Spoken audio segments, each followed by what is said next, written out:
Notiek skolas pasākums, jauno klases biedru saliedēšanās, notiek dažādas aktivitātes līdz brīdim, kad mūs iepazīstināja ar seno skolas leģendu par kādu medmāsiņu, kas agrāk aprūpēja kritušos. Stāsts bija balstīts uz patiesiem notikumiem, un tas lika mums visiem aizdomāties. Protams, mēs baigi neiedziļinājāmies un baudījām tālāk pasākumu. Vakar noslēgumā skatījāmies šausmu filmu, taču kāda grupiņa atdalījās un nolēma apskatīt skolas gaiteņus un noskaidrot, vai tiešām leģenda ir patiesa un kas paranormāls var notikt. Pēc leģendas māsa nevarēja izturēt karā cietušo sekas un atņēma savu dzīvību skolas otrā stāva ģeogrāfijas kabinetā.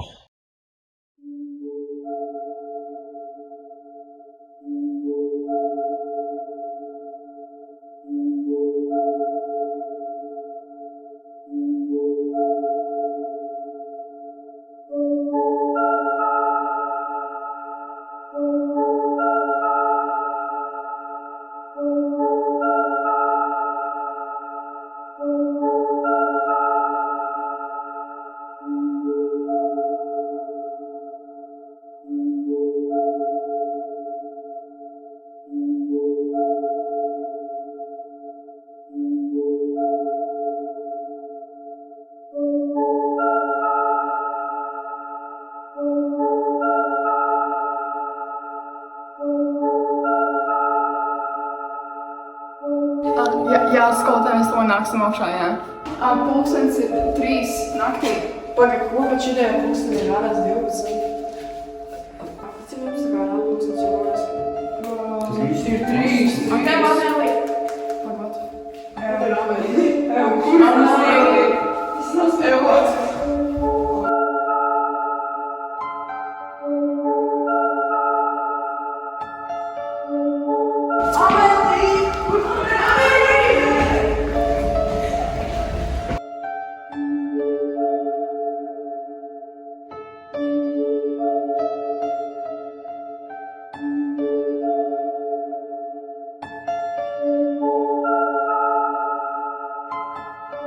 Tā nevar būt taisnība, tam jābūt jokam. Nu nē, viņa reāli bija nomirst, un es saprotu, viņai nebija pulss, kāds var būt vispār joks.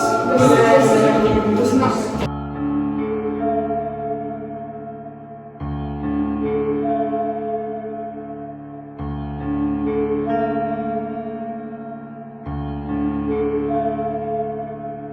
Vienkārši ej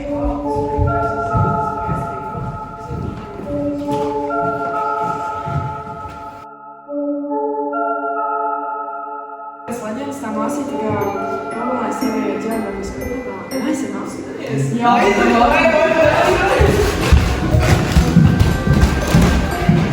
Ejam, reku, ģeogrāfijas kabinetā, vai ejam?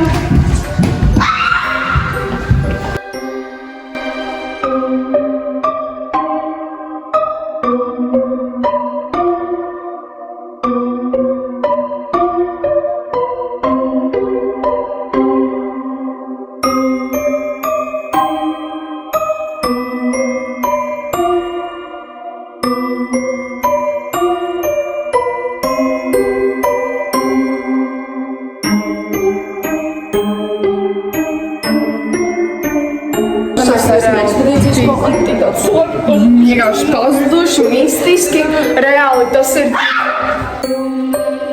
Viss ir ļoti slikti, visi ir miruši un es esmu palikusi viena pati.